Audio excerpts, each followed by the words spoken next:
So you can either have an abundance mentality, or you can have this feeling that there's a shortness, or there's a lack out there. And I find that most people are afraid. I think what's keeping them from living the life they want to lead of abundance is the fear. And it could be the fear of not being enough, or the fear of not having enough, or fear of what other people are going to think or say. And I find that I talk to so many super successful people, so CEOs and entrepreneurs consult with me a fair amount, and almost always the solutions I give them they're not financial solutions, they're not operational solutions, they're not marketing solutions, they're almost always psychology solutions. Welcome to Men of Abundance, the podcast for those looking to level up their lives by hanging out with some of the greatest leaders and established professionals in our community, living a life of integrity, honor, and the abundance mentality. Prepare to pay it forward with your host, former Army medic turned lifestyle entrepreneur, Wiley Carmichael.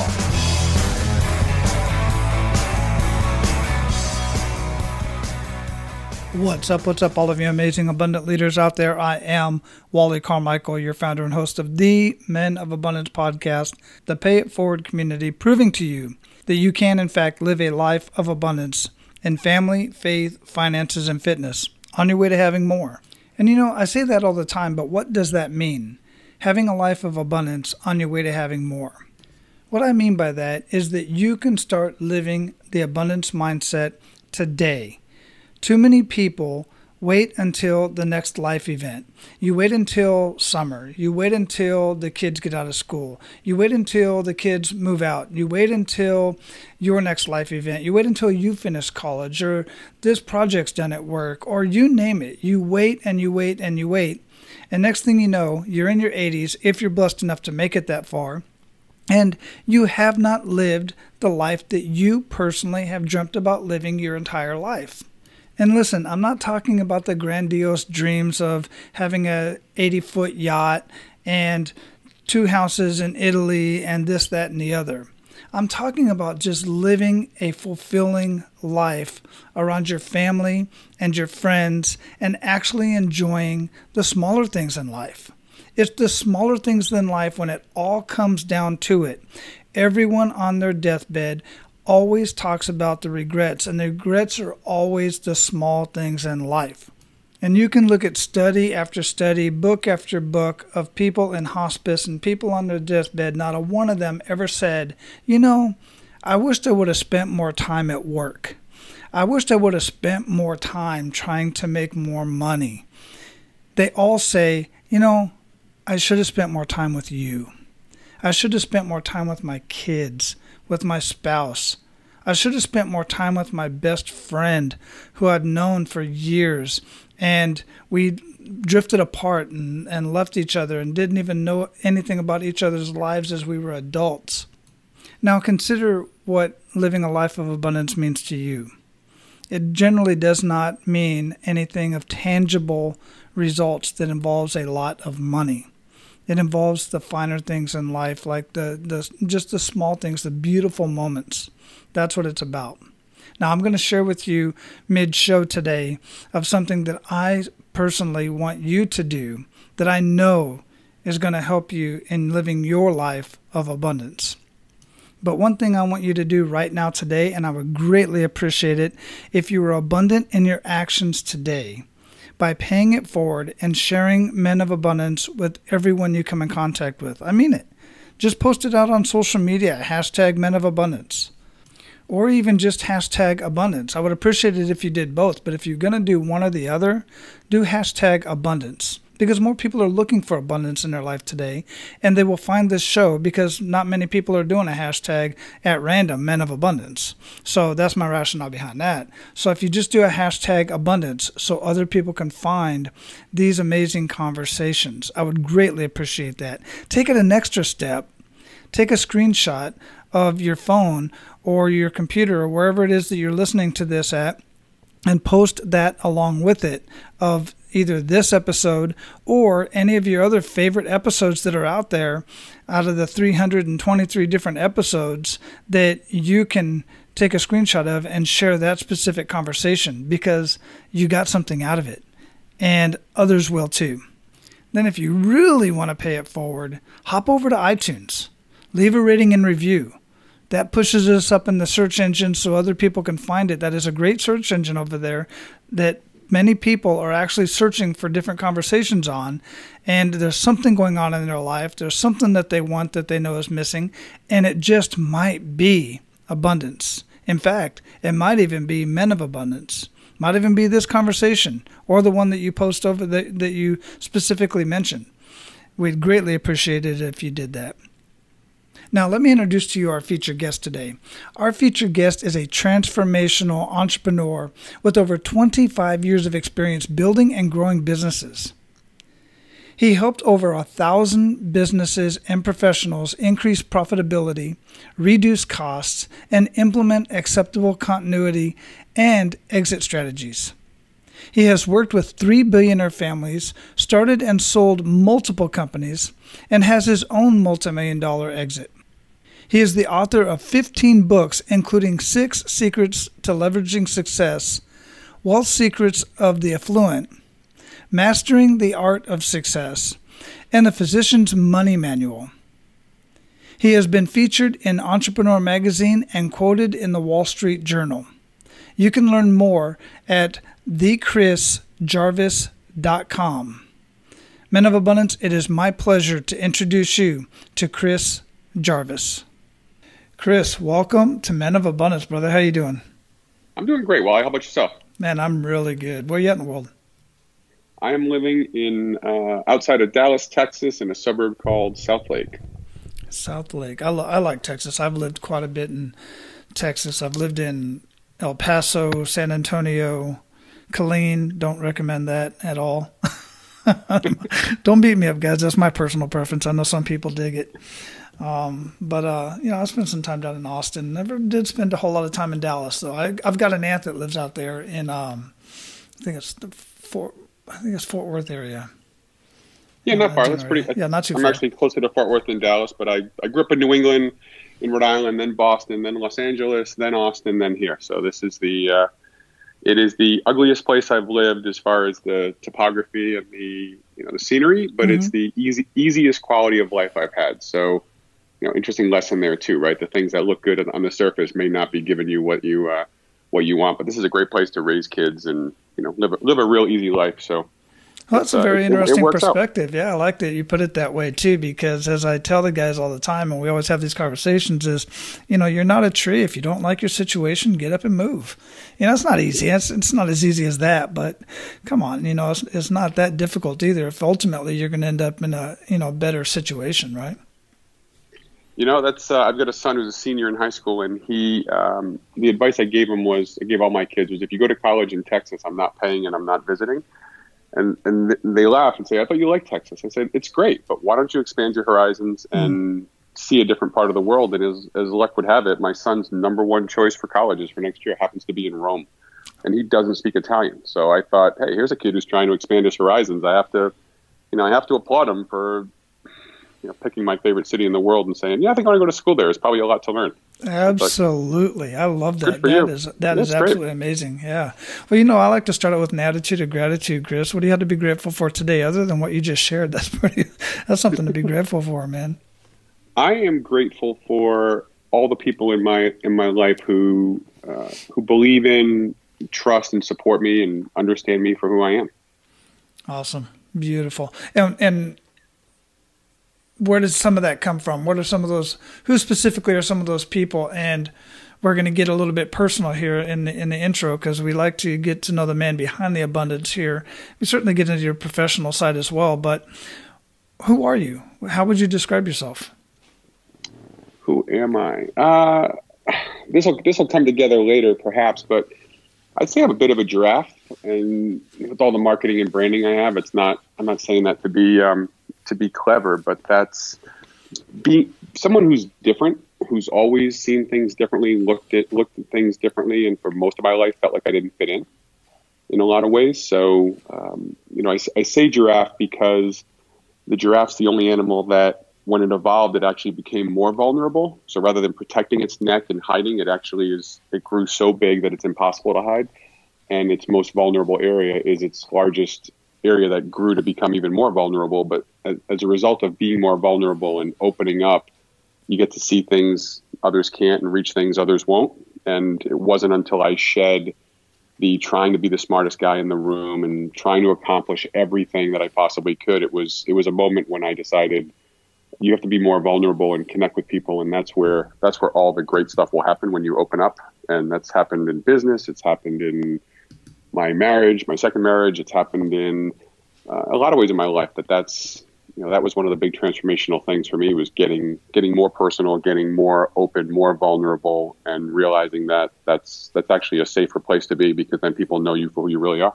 Yeah, no, I totally agree with that. And that's a very interesting perspective in having that correlation with the giraffe. And I was going to ask you that because I noticed a couple pictures of you, and you have a giraffe on your shirt, and then you have your giraffe link on your website. And I was like, what is this? What's the deal with the giraffe? But I dig it, and I get it.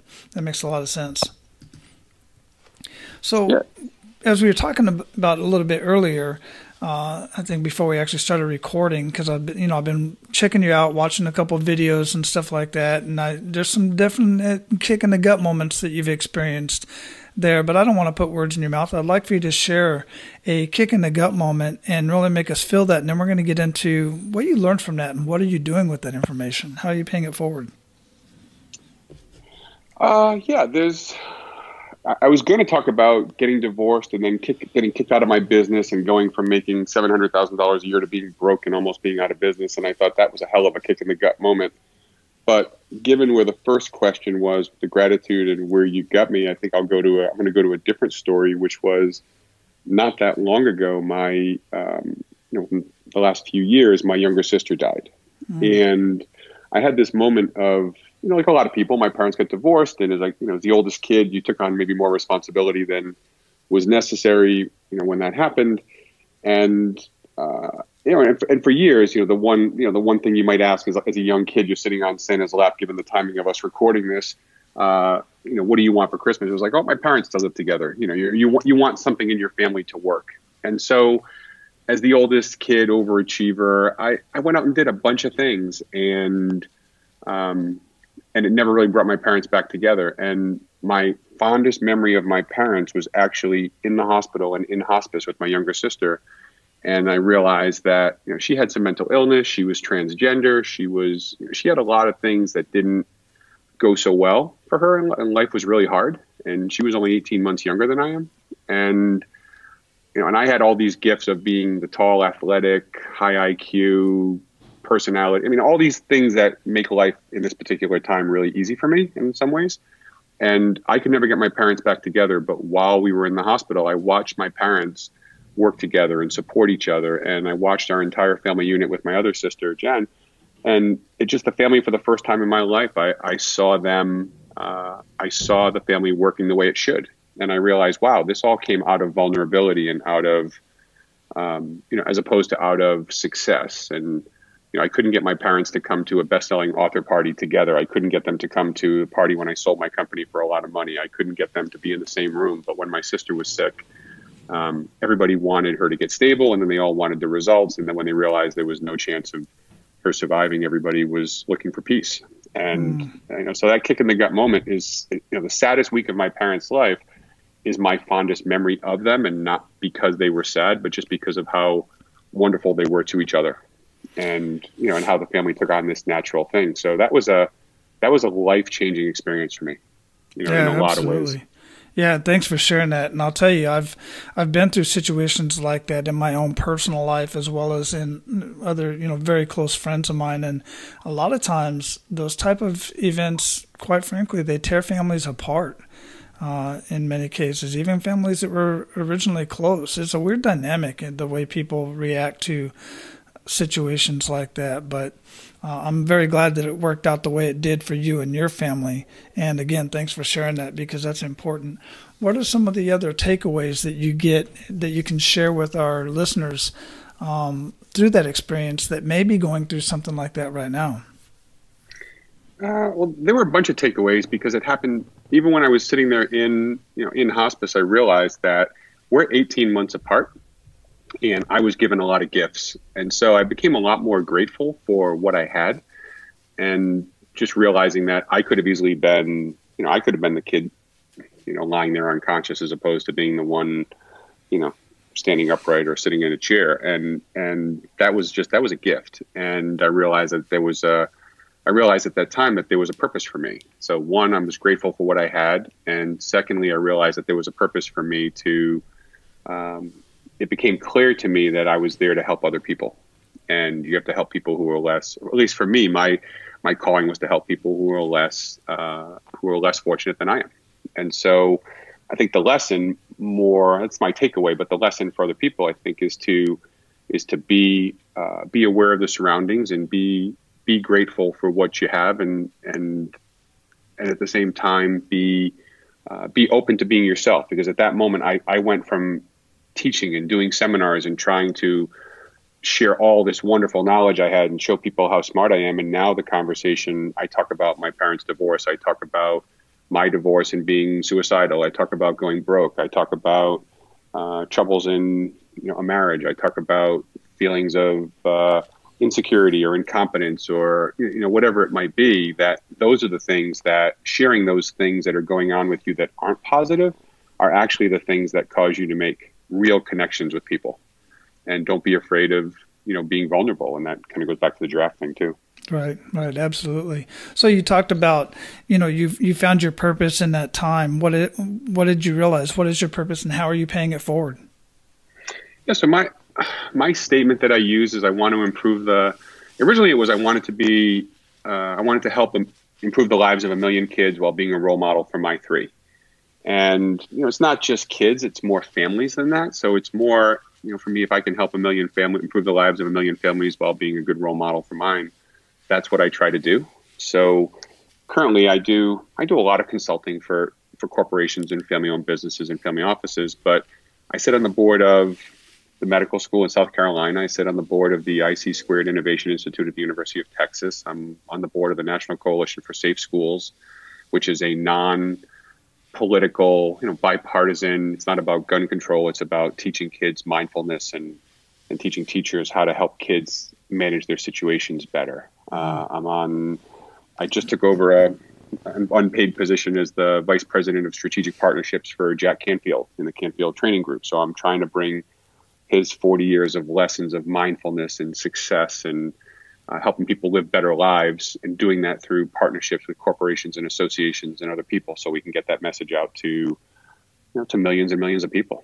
So I'm doing the best I can. I teach entrepreneurship at 2 schools, and I help with businesses and business plans. So I'm trying to help people who can help other people, if that makes any sense. Oh, absolutely. That's a hell of a lot more than many people are doing. And I have to admit, more than what I'm doing. That's impressive, man. Especially all of that resonates just deeply with me. I mean, everything from being on the board of for the schools, because I'm all about learning, getting to the source, working with these young men and, kids and stuff, and helping them cope and deal with their situations that they're going through on a daily basis. And then the teaching entrepreneurship at the schools, what a huge benefit that's going to be for so many, and everything else you're doing. It's just absolutely amazing. I thank you for that. I'm grateful to have the opportunity, and I'm grateful that I have the ability to impact some people. So it's just kind of sitting in and settling into where I'm supposed to be. Mm-hmm. So I know I didn't create any of this. So it's just, these are the gifts I have. And it just took a long time to get away from, took me a long time to shed the things that I thought people wanted me to do and just accept the things that I feel right doing. And that was, it's not an easy journey. I'm 49 and people say, wow, you really have it figured out. And I said, well, you didn't see the first 47. So it's not, it's an overnight success. It just took me 47 years to figure out what the hell I'm supposed to be doing. So don't, it does, it's kind of like driving in the fog.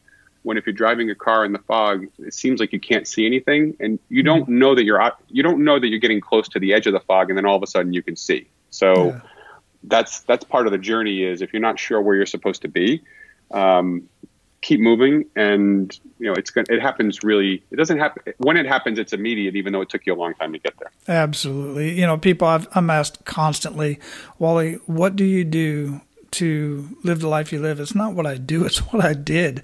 It's all those years Right. of struggles and growing and helping other people and just so many other things, all of which you mentioned, and so much more that we couldn't even touch on this in this short period of time. So it's all part of the journey. And I'm just a year older than you, and I think I'm doing pretty darn good, but can definitely be doing better. As I say, always be improving your foxhole. And the way I do that is I learn, and that's what you seem to be doing as well. Learn and teach. I think the best way to master anything is to teach, and teaching entrepreneurship and working with the kids and working in the community is just an amazing way to learn, because I know you learn so much from every single one of those interactions. I do, and it's fun. I'm going back. The students don't even know that I'm going back to surprise show up for their business plan competition back in Rhode Island next week. So, I will have already shown up, I think, before this airs, and it's just fun to watch them grow, and you learn something every time, and sometimes things just come out of your mouth, and you think. Sometimes things come out of your mouth, and I say, I can't believe you just said that, and then sometimes you're like, wow, I really can't believe I just said that. That was pretty good. So it goes both ways, but it is a lot of fun to teach, and that's my I would say that's one of the big things when people ask me what advice would I give people to do, or what would you want to do? I tell people, try and teach or mentor somebody. If you can reach out to somebody and give them some advice, whatever that looks like, that mentoring is such a rewarding experience. And I've had people come up to me and say, do you remember the time that my dad died? Do you remember the time that this thing happened, or whatever it was? There was something in their life. And I honestly can't remember talking to them, but just the fact that I was there when somebody needed it and you gave them some advice when they were in a tough spot, those people remember those things. And I've had a few people help me dramatically. They've helped me, gave me significant assistance at a time that was, could have gone the other direction and could have been pretty traumatic. And, when I went to thank them, they were appreciative, but I could tell they didn't even remember what they did. And so, you can have great impact in people's lives, and you don't even realize it just by being there and trying to give them some assistance and some guidance. So that's my, I really push men to mentor other young men, because I had the opportunity to speak to a national fraternity, and I spoke to hundreds of guys. And what was amazing was, if I teach mindfulness to adults, we all carry these biases and all these fears about not wanting to change or whatever's there. But these college kids, they were sending me messages that night and the next day about how they'd already called their parents and apologized for some things, or they already made amends with some folks. So they were acting really quickly. So like most parents of teenagers, I feel like my kids don't listen to anything I say. And that's probably only because it's true. But when I'm teaching other young men, other people's kids, they really want male mentors, and they want somebody to help give them some advice on what to do. And they want somebody to tell them it's okay to be themselves and not try and live up to some crazy stereotypes. And so, I definitely say reach out. And if I could give anybody advice out there, it would be reach out to some young men and try and mentor them in some way. And you'll be surprised at how amazingly rewarding it can be. Yeah. Yeah, absolutely. I mean, and about the, I've got three boys, 25, 20, and 10. And, once in a while, one of them will come back to me and say, hey, I just heard this guy, or this guy came to the school and said this, that, and the other, or wherever it came from. And I'm like, that's awesome, man. You should just follow through with that. But the thing that I'm thinking in the back of my head was, dude, I just told you that like a couple months ago. They ain't hearing it from me, man. It's always better to hear it from, it really is. Many times they hear it from somebody else just because they hear you all the time. And don't take it personal. I used to tell leaders all the time, somebody else is trying to, mentor my troops or whatever the case may be. And I'm like, look, one, you can reflect on that a little bit, but two, don't get all butthurt about it, because ultimately, is it good advice? Yeah, it's great advice. Okay, then let them move forward with it. Just don't take it personal. Well, maybe you do, but you do have to reflect on that a little bit. But, it's not always your fault. Yeah, and what's really funny is I invited my dad to come to a talk that I did up at MIT. They had me come and teach entrepreneurship at a new group that happened to be right off campus. And I was up there speaking, and my dad came to the presentation, and I had friends from high school and college and different stages of life who showed up to see me speak, which was really fun. I was at the Venture Cafe, which is this really cool thing that's growing around the world. And they create a place for entrepreneurs to get together and learn and share ideas and raise money. And so anyway, I went there to speak and about my last book. And my dad came, and when I got done talking about mindfulness and mindset and how that's the difference between the super successful and the successful people, my dad said to me, "What's so funny is I tried to teach this to you 20 years ago, and you were having none of it." So he said, "It's really funny that here you are as a speaker who's speaking all over the world on mindfulness." And he used positive thinking and visualization and everything when he was young, and he became a professional baseball player, and he used all that stuff. And when he tried to teach me some of that stuff in mindfulness and visualization, he said, "Honestly, you wanted no part of that 20, 30 years ago, and here you are teaching all over the world." He said, I find that kind of funny. Well, there's a good point in that, and that, quite frankly, some of it sunk in at some point. You were listening at some level. It was it was a tulip that was planted over a 30-year winter, and that finally came. So I'm a very slow learner. I will learn, but apparently, some of this stuff was, I'm just glad he lived long enough to see. That just seems to be a man trait, man. I mean, I'm guilty of that as well. For sure. One of the things I want to get into, we're going to get into the pay it forward round here in just a minute, but one of the things I really want to have a conversation with you about for the listener's sake is, I was watching the video that you're explaining about your mother and your stepdad and how when he passed, and then there was all the papers on the desk and everything. And one of the papers that was sitting right on top was a unsigned and life insurance policy that they never followed through on. And as a result, your mother was struggling big time.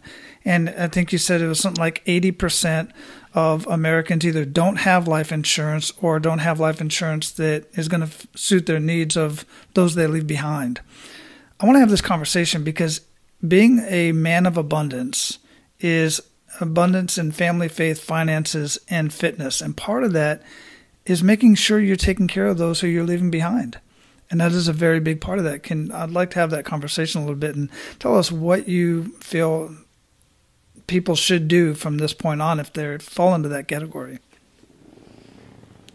So the story was, my mother married somebody with, after I watched her struggle for a long time, and then she married Tom, who was a super successful attorney, and all of a sudden, her life changed, and she had she and my dad got married too young, and it didn't work out. And then she married Tom and had this great life. And ultimately, he did die in his late 30s or around 40, much younger than we are. And they literally had this insurance policy the policy delivery receipt sitting on the table that they just didn't send in.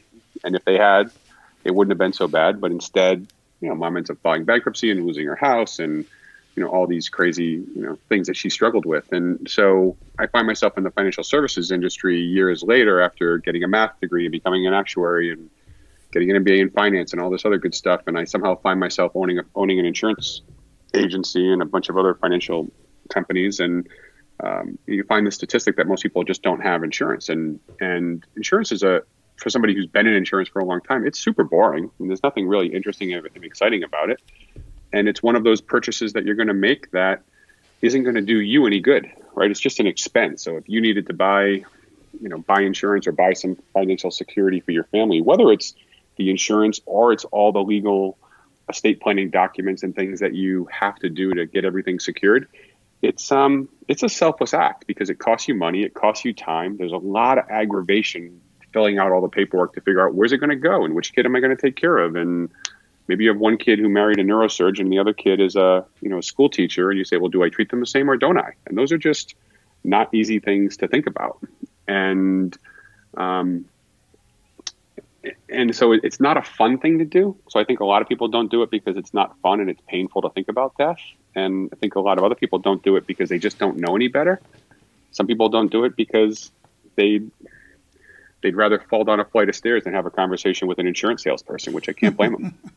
So it could be any of those are really good reasons to not do your financial planning and your estate planning. And so I've written a bunch of books on the topic, and I've got a new one that'll be out shortly.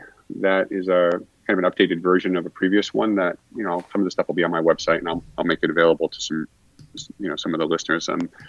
But yeah, there's just, people just don't know. I think they don't know. And then there's some fear, and then there's some apprehension of, being sold, and they don't want to buy the wrong thing. And so as a result, all those fears and discomforts, if you will, are the things that stop people from, I think, doing the things that, the being uncomfortable part is what people don't like. But unfortunately, being uncomfortable and getting into that place is where you grow and where you create some growth for other people. And that's a challenge. And I think that's partly to blame for why so few people, don't handle don't handle a lot of areas of their life, including finances.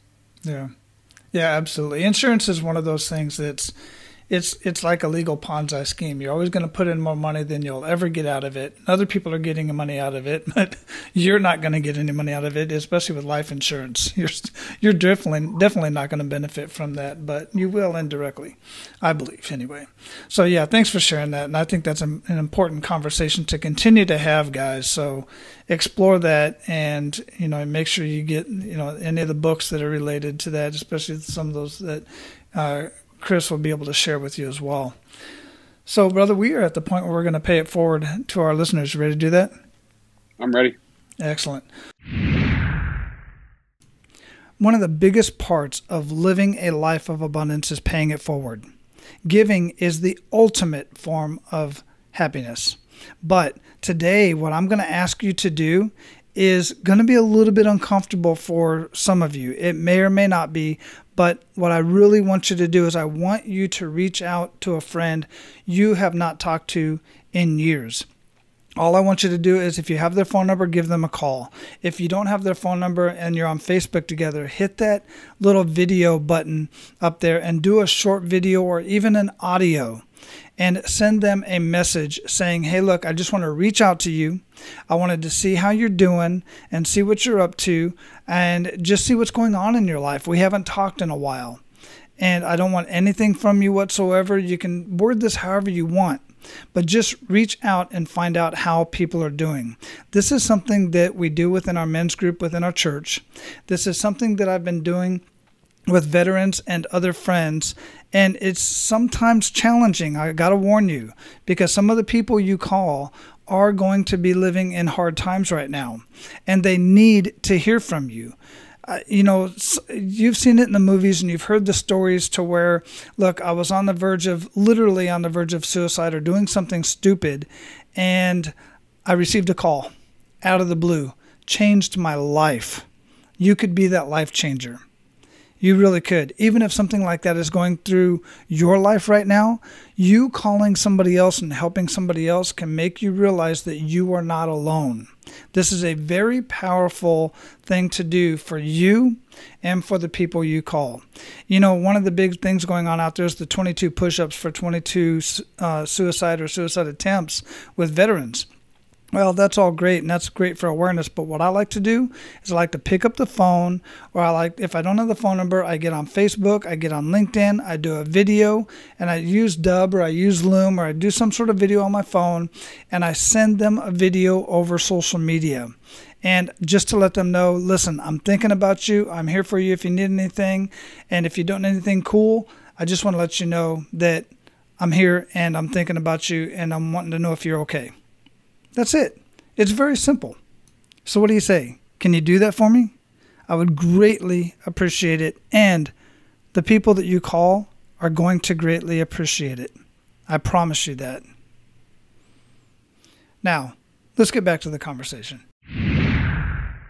So share 1 to 3 actionable steps that men of abundance can take today.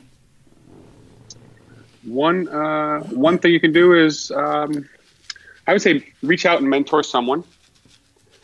I would say to go ahead and open up and share something vulnerable about yourself with somebody else, because that will invite somebody else to reach out to you. So a lot of folks are afraid to ask for help, but if they know that you need help too, you might open up the door to help some folks that way. And I would say to continue to read and learn, and don't be afraid to tell somebody you don't know the answer to something, and that's very valuable. It took me a long time. Yeah. Absolutely. That's a skill. For some people, it's just very hard for some people to swallow that one, but very, very great recommendations and actionable steps. I appreciate that. What are some rituals that make the biggest impact in your life? Rituals that make the biggest impact in my life. It took me 48 years to learn how to meditate. I bought this heart math, heart like the organ in the middle of your chest, math, meaning the class some people didn't like in school.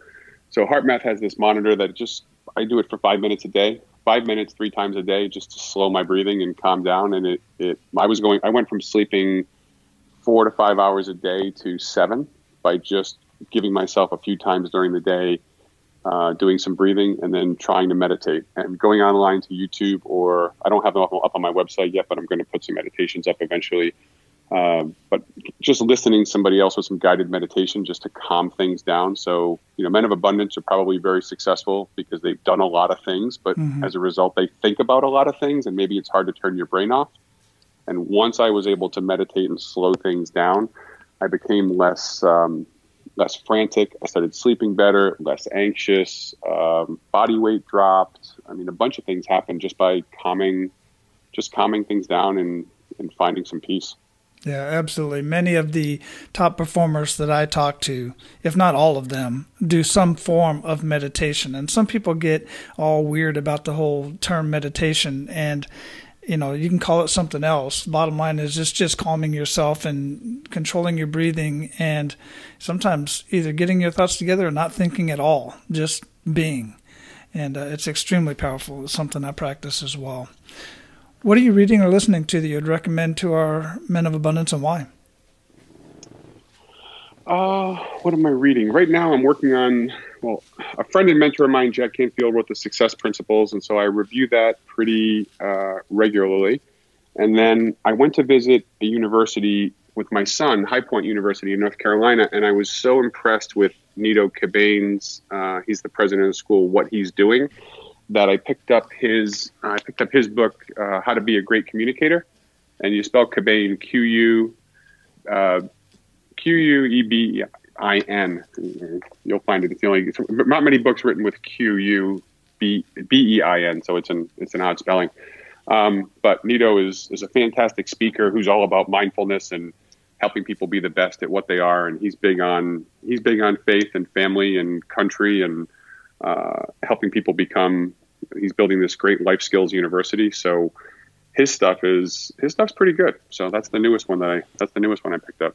How to Be a Great Communicator in Person, on Paper, and on the Podium by Nito, Nido Cobain, Queubin. Yeah, that's an extremely important topic. I'll definitely be checking that one out. What do you feel holds most people back from living a life of true abundance? So you can either have an abundance mentality, or you can have this feeling that there's a shortness, or there's a lack out there. And I find that most people are afraid. I think what's keeping them from living the life they want to lead of abundance is the fear. And it could be the fear of not being enough, or the fear of not having enough, or fear of what other people are going to think or say. And I find that I talk to so many super successful people, so CEOs and entrepreneurs consult with me a fair amount, and almost always the solutions I give them they're not financial solutions, they're not operational solutions, they're not marketing solutions, they're almost always psychology solutions. And that the problem is it's driven by the things that make us successful are usually things that we're trying to overcompensate for, or there's something that we wanted to make up for from childhood, whether you were bullied or your parents weren't together or however you felt rejected. And so the people who are super successful usually have something deep that may not, the thing that made them successful is now the thing that's holding them back from becoming super successful. And so I think that's it's a fear thing. And, my answer to that is be the giraffe, is stick your neck out a little bit and talk to people, share what you have going on. And you might be surprised the person you're talking to may have. I can't tell you the number of times that I've shared a personal challenge and somebody either had the same challenge or went through the same challenge, but you didn't want to talk about it because you're afraid you'd be judged, only to find out that people are living the same challenges. And men are afraid of, it seems like in general, men don't do that as much as women do. Yeah, for sure. And that's a shame, because we all need friends and need a hug and need to know there's somebody there for you. And so I think it's that fear. And as a result of the fear, we end up pulling back and being alone. And then we're stuck in our own heads, which makes it harder to meditate and, to start getting in that crazy vicious cycle. Exactly, man. So what does being a man of abundance mean to you, Chris? It means focusing on, to me, being a man of abundance means focusing on giving more than taking, or sharing more than having. And just when I have a really hard day, or something's bad, not working out financially or whatever it is, something that I realize is, rather than sit there and grip over how something may not have worked out, or something may have cost me a bunch of money, or you may have had some setback in business, or whatever it was, what I started doing is deciding, let me go give some money to somebody else, or let me go help somebody else first. And it's funny how you reach out and help other people, and somehow your own problems seem to get solved, at least for me. So I just try to focus on helping other people in some way. I don't mean give away everything you have and join some cult, or shave your head. And I used to say shave your head and walk around the airport, but you can't do that anymore with TSA. But to me, the man of abundance needs to be just realizing there's enough for everybody. And by helping other people, it'll all come around and ultimately help you in the long run too. Yep, I totally agree. And then the same thing happens to me. When I want more of something, I go out and give it. And it doesn't always happen that way, but ultimately it works out in the end. And it's just a great practice for me anyway. I totally agree with that. So, brother, we are going to definitely have your website, thechrisjarvis.com, linked up in the show notes. How else would you like for our abundant leaders to get a hold of you, learn more about you, and what else did we not talk about you want to ensure that our listeners get out of our conversation today? Well, there's a lot of things, I guess. What haven't we found? I mean, I do help a lot of entrepreneurs, and whether I'm helping them with strategic planning or personal coaching, I do that. If people want the help and need the help and think for some reason I might be somebody who can do that, I'd love to to help them or help their organizations. You can find me on Twitter at Jarvis Chris. I'm sure you can find me on Facebook and find me on LinkedIn, and the website has links to everything. So that's thechrisjarvis.com, and if you email me, it comes to me. So if you have questions or thoughts, I'm more than happy to. It's hard to be a man of abundance and then have all my emails screened and not get back to people. So that wouldn't be fair. So I can tell you that I may not be as efficient as I can be, because I do respond to every email I get. So my email is chris@thechrisjarvis.com. So if you email me or you send me a note through social media, I will. I'll get back to you. I promise. Excellent. Greatly appreciate that too, man. Guys, reach out if you see a need, or even if you don't, just check him out, because you might find something there that you're going to need down the road or immediately. So, Chris, I greatly appreciate it, man. You're doing amazing things in the world. Go out, live your life of abundance, and, man, just keep paying it forward like you are, because I know it's making a huge difference, man, and I greatly appreciate it. Well, thank you. I appreciate you and all that you're doing, and if I can help you and the listeners any other way, feel free to call me anytime. Absolutely. I appreciate it. Thank you so much. Hey guys, so check this out. Along with the action steps that I asked you to take earlier to pay it forward, share men of abundance with others, what I would really appreciate you to do is to jump over to the Men of Abundance fan page on Facebook. If you're on Facebook, just type in Men of Abundance, or go to the link that's in the show notes down below and go to the Men of Abundance fan page and like that page. Also, it would just mean so much to me if you'd go watch about 2 or 3 minutes of any one of the videos that are posted there. I just posted one today. Make sure you go over there and watch that video and then comment on it. Don't just like it. Leave a comment. There's a specific reason why I'm doing this, and it will be revealed later on, but I'm really just trying to build up this Men of Abundance brand. After 4 years and being downloaded in over 100 countries, I want to take Men of Abundance to the next level and beyond. And one way to do that is for more people to like the Men of Abundance fan page and comment on the videos and comment on any of the other posts. I just need engagement over there, meaningful engagement. Look, don't just leave comments that don't really mean anything to you. That doesn't do anybody any good. It comes out in the writing. It doesn't make it. It's just not going to do anybody any good, specifically you.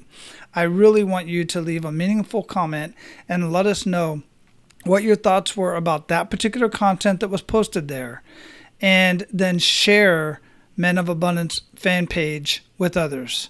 So go to Men of Abundance fan page. You can just search Men of Abundance. There's a group and a page, but I want you to go to the page. You can gain access to the group as well.